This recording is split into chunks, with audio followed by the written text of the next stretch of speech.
Whether it's split screen or online co-op, sometimes there's nothing like playing with a friend or family member or matchmaking to find a new friend. That's why I made this video with the best cooperative games you can play on PC.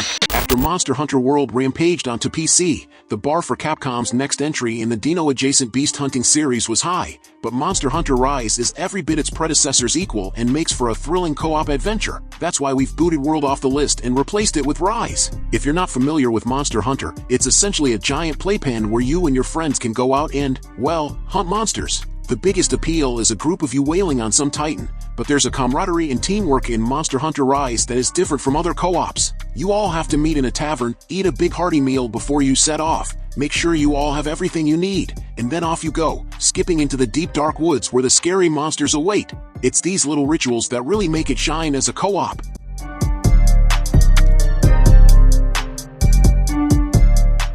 Swashbuckling sandbox makes for a decent co-op game, but it really shines as a co-op hangout. Sea of Thieves is one of the most stunningly beautiful open-world games, and it can be completely undemanding. Board a ship with your friends, pick a direction, and just sail around drinking grog until you barf, playing musical instruments, and firing each other out of cannons, or just chat for an hour while you cruise around taking in the picturesque sunsets. Nowadays, the game is regularly updated with new quests that are sometimes frustrating but frequently serve up some thrilling Goonies-esque moments of adventure and will make you feel like a brilliant crew of swashbucklers. For excitement, you can chase down other crews for some bracing ship-to-ship combat, hunt for buried treasure, or take down a skeleton fort, but it's just as enjoyable to treat it like a chat room with beautiful waves and the occasional kraken.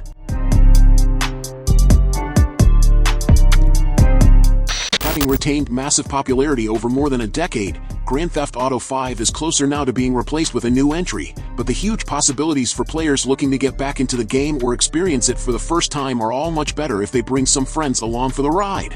GTA RP servers and GTA Online have become huge aspects of what helped Grand Theft Auto V keep players interested for so long. Getting together to commit heists and explore the fantastically open world of this game lends itself to larger groups of friends, but is perfect for any number from 2 up to 16 on regular servers.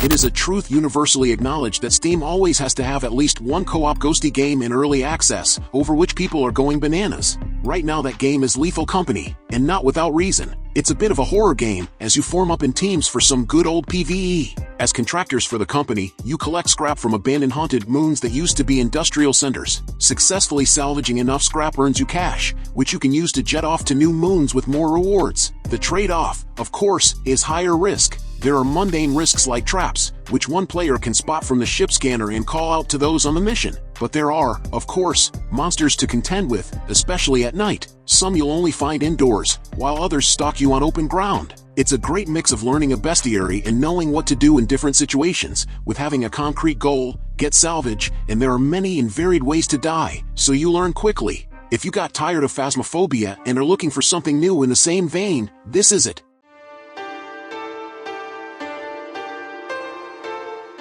Absolver is a meditative martial arts experience that teaches you to make friends through fisticuffs. You can team up with 1 or 2 pals to conquer the game's small open world and bonus dungeons, all of which encourage teamwork. And if you don't have friends to play with, you can meet other players in the open world and try to initiate spontaneous friendships through simple in-game hand gestures. Absolver is about communicating as much as it is fighting, and that makes it a cooperative adventure brawler like no other.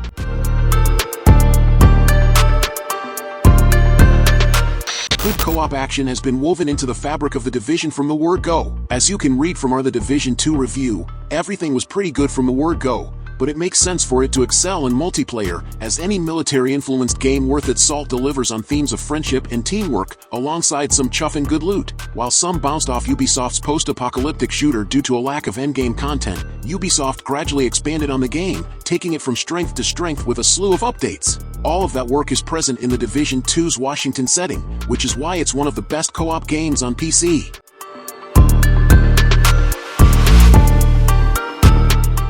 Warframe gives players things to shoot at and offers rewards once they've done enough shooting. That's the experience. It's simple but fun.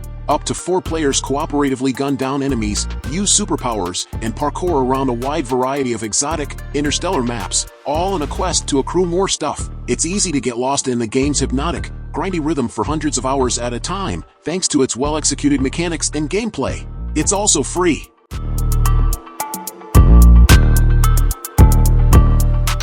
Halo series may have the most replayable FPS campaigns ever. Each game has a handful of levels that put you in wide-open spaces, free to tackle enemies when and how you choose. Steal a ghost or warthog and careen around the map running over Covenant enemies or they dive out of the way. Seek out a rocket launcher to blow them to smithereens. Hide behind cover and ping down their shields with headshots. Harder difficulties are made easier with a co-op partner, since as long as one of you is alive, there's a chance to respawn.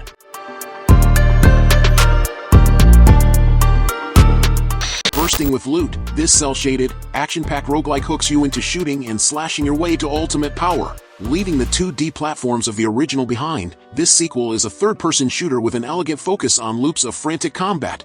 There's a good mix of classes with distinct playstyles and upgrade paths, interesting maps with secrets to uncover, and some seriously challenging boss battles.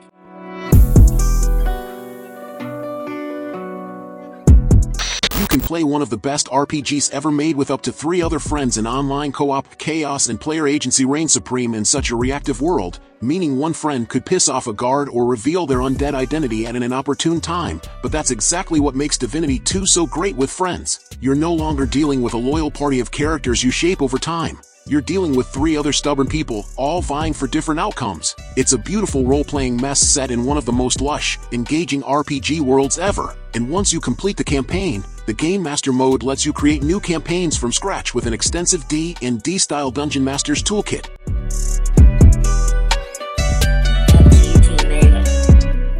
Ditching the unbearably brown color scheme Epic has loved so much in the past, Fortnite instead favors a lurid and vibrant style that's now brought to life by Unreal Engine 5. Though its Battle Royale mode may have taken over the world, becoming one of the most popular free PC games around, Fortnite's initial Save the World Horde-style offering shouldn't be forgotten and remains a brilliant shooter-slash-builder hybrid. Banding together with up to 3 other people, you'll combine your efforts to build an impenetrable fortress around a pal in desperate need of protection. Once you've checked out our Fortnite Save the World guide, you'll be ready to build defenses and a variety of eccentric traps before triggering the go button to start a series of relentless waves of deadly but oddly cute zombies.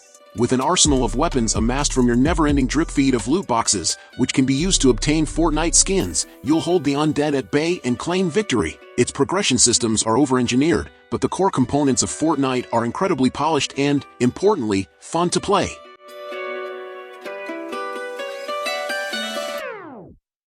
Overcooked and its sequel Overcooked 2 are silly games of simmering and sizzling, the physical manifestation of the phrase "too many cooks spoil the broth." You're in a kitchen with up to 3 other players, and you have to make food to order by preparing and combining certain ingredients. To get this done properly, everyone needs to carry out their appointed tasks pronto. Thing is, it doesn't always work out that way. The kitchens of Overcooked are constantly changing. Narrow spaces mean players get in each other's way. Sometimes the whole level shifts. Benches on a ship will slide down the deck with each large wave, altering the layout entirely, while cooking in 2 trucks means that one part of the kitchen will occasionally accelerate, suddenly becoming off limits. How will you get the chow off the hob before it boils into an inedible paste? By shouting at your fellow chefs, of course. Overcooked 1 and 2 are much the same, but it's 2 we'd recommend. For 1, it's now got online multiplayer as well as local, letting you play with those geographically distant friends. For 2, you can now throw ingredients back and forth between chefs. Your co-chef needs more mushrooms?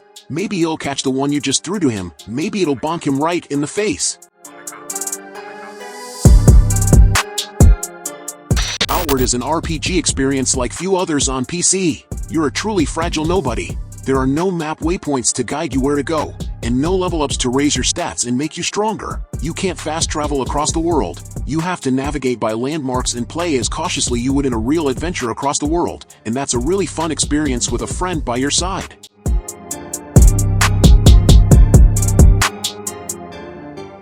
You can play through the whole of Vegas 2's brilliant but flawed campaign with a friend, rappelling down walls, breaching windows, and taking out terrorists in unison. While that will keep you busy a while, it's Terrorist Hunt, a mode where you team up with 3 buddies to hunt down a set amount of enemies across large sandbox maps that will keep you coming back. Guns are powerful and fast. Death comes faster. This makes methodically creeping through the maps as a unit, covering corners and assaulting defended positions, an incredibly tense affair. This only ramps up when your squad inevitably gets picked apart on the harder difficulties, right up until 3 of you are sat watching the lone survivor, the whole success of the mission pinned on them scraping through. It could even be down to you, and you'll feel the tension ramp up as you suddenly become aware of being judged.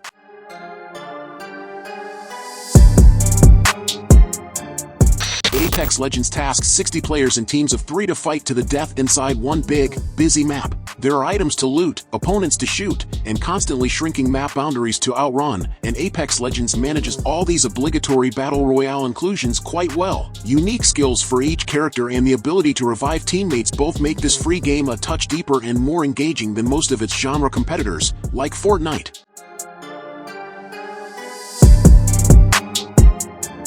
Back 4 Blood proves that there's more life to squeeze out of co-op zombie shooter. Turtle Rock's spiritual successor to Left 4 Dead drags the genre into the 2020s with modern conventions like aim-down sights, sprinting, mantling, and a card-based progression system. Amazingly, it all works pretty darn well. Back 4 Blood is perfect for a crew of 4 that's tired of playing through Left 4 Dead 2 for the billionth time, but what it gains in depth it loses in simplicity. There is really good, mindless zombie shooting to be had here, but only after spending a few minutes fiddling with cards and deciding on a loadout.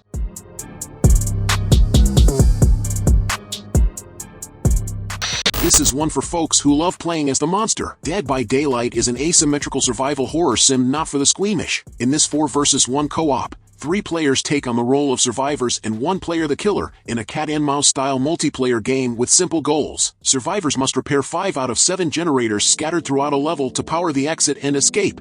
The killer, meanwhile, is hunting them and can strike survivors with a weapon and then drag them to a hanging hook and impale them on it.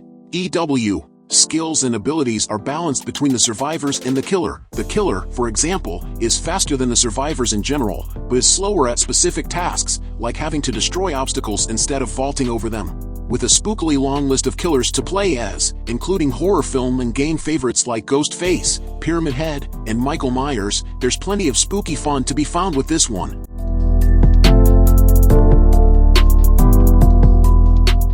Mash Minecraft and Left 4 Dead together and throw in Space Dwarves intent on exploring procedurally generated destructible cave systems full of dangerous aliens, and you get Deep Rock Galactic. This first-person co-op shooter is exciting, funny, and creepy by turns. It takes some strategic planning and solid teamwork to beat each mission, and there's a ton of guns, armor, and gear to upgrade as your coffers swell.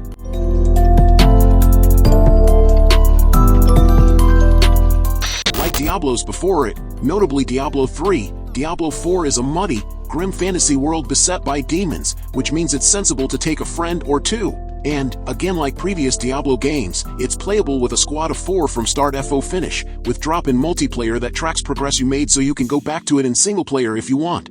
But why would you bother? Exploding skeletons and werewolf monsters is a breeze in Diablo 4, requiring a lot of clicking and spamming your favorite DOT spells, but little else.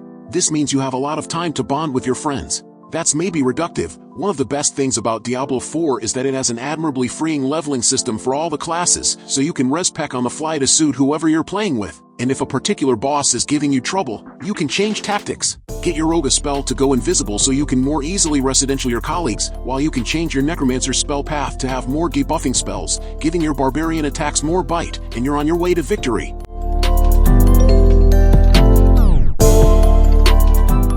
Borderlands 3 is classic bigger is better sequel design. Everything you liked in Borderlands 2, still a great co-op romp in itself, but with more. More gun variables, more character abilities, more locations, more vehicles, more rifles that grow legs and run around as a lead-spewing sidekick. The only thing it has less of is Claptrap, which is a blessing. And so it makes sense that co-op is the way to go in this bombastic FPS game. At any one time one friend could be ordering a giant battle ant into the fray while another hops into a Titanfallish mech suit, a third activates a drone and a holographic double, and the fourth performs psychic power bombs in the middle of it all. The way these character skills can be further differentiated means you never really know which version of each character you'll be rubbing shoulders with, turning cooperative sessions into a showcase for builds. Of course, the main takeaway is always, I want my own battle ant. Importantly, it's a friendlier co-op game than Borderlands 2, too. With instance loot drops, players don't have to fight over the same spoils of war, and the difficulty scales to each combatant, so a casual dabbler can comfortably leap into an old pro's game.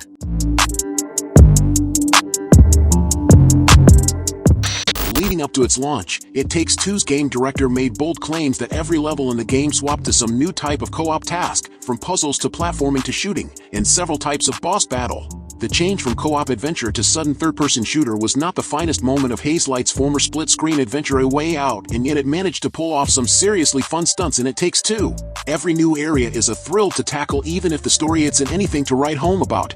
Best yet, only one person in your pair needs to own the game for both to play.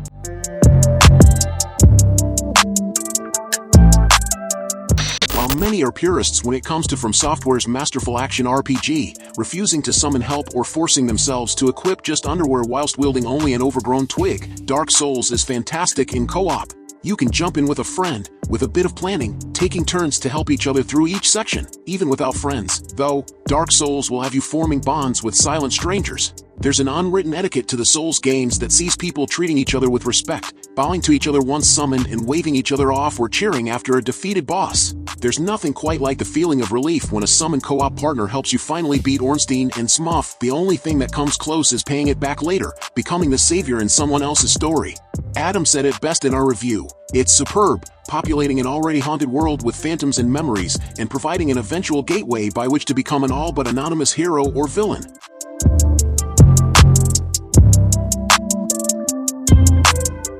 No Man's Sky has been a fun redemption story to watch unfold. Developer Hello Games has spent the last 7 years updating its galactic exploration survival sim with expansive new features like base building, guilds, and most importantly, online multiplayer. No Man's Sky is now some of the most fun you can have in a co-op survival sim. The game still occasionally buckles under the weight of annoying bugs, but it's worth powering through for the joy of discovering planets and bizarre creatures with friends. If you're looking for a spacefaring survival game with a bigger focus on building, you should also check out Astroneer.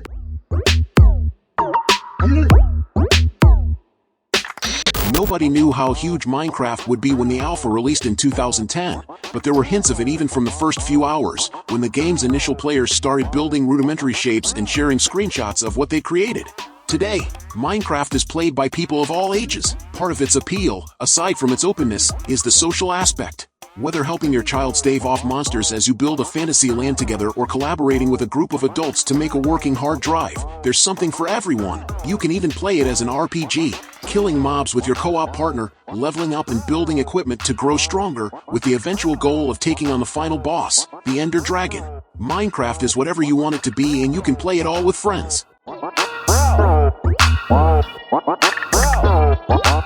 Baldur's Gate 3 is based on the Dungeons & Dragons world and rule set, and that's a party-based tabletop role-playing game, so why wouldn't you want to make it a party in its DG form? BG3 is the tale of a ragtag bag of heroes saving a lush fantasy world, getting into scrapes, meeting weird NPCs, and engaging in huge turn-based battles against monsters and ghouls. Much of this, like Larian's Divinity games, is based on using the different skill sets and abilities of your characters effectively, and that's much easier to do when the different characters are spec'd and controlled by other people, rather than you juggling it all yourself. Unlike other co-op games, Baldur's Gate's co-op is tied to a single save and campaign. No fair weather dropping in and out. But this makes it feel like more of a collegiate story that you're telling together, like an adventure you're having as a group. Like, in fact, a game of Dungeons & Dragons. It's worth the effort, and the game itself is a beautiful and complex playground for you and some friends to explore.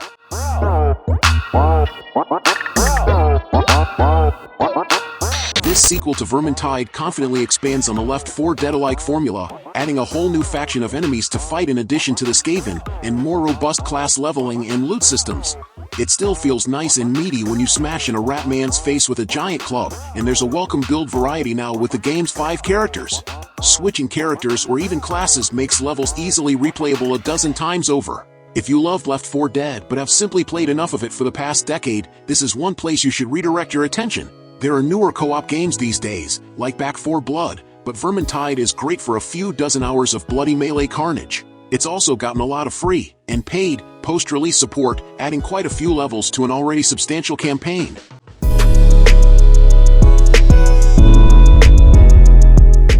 Panicking with friends can be sublime. That shared fear and desperation, the yells and shrieks of people facing the same horde, each convinced their moments from being overwhelmed. In a sense, they already are. Horror games reach into your lizard brain and convince your amygdala that you're in trouble. Left 4 Dead 2 is one of the best, because it's built around saving your friends from that state. When the necrotic tongue of a smoker comes grasping for your mate, you get to save the day with a well-placed shot.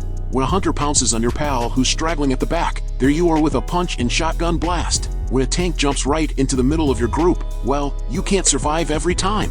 That's part of what makes Triumph taste so sweet. You're pulling together against an AI director that keeps you on your toes, sending in hordes when it thinks you can take them, but rarely throwing so much at you that it feels unfair. Every level is an appropriately intense ordeal, where cries of frustration can quickly turn into tears of laughter. 10 years on, Valve are still the kings of co-op horror, especially if you play versus mode, and know the hunter tearing into you is your mate Dave.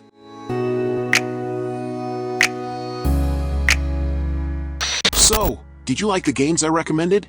So leave your like, subscribe to the channel to follow me, and activate the bell because I post a lot of videos on this channel and you can't miss it. I would like to remind you that in the description we have a list of different products that can make your gaming experience much better. If you want to buy, the link will be in the description. Anyway, thank you very much for following me this far, and until next time, bye.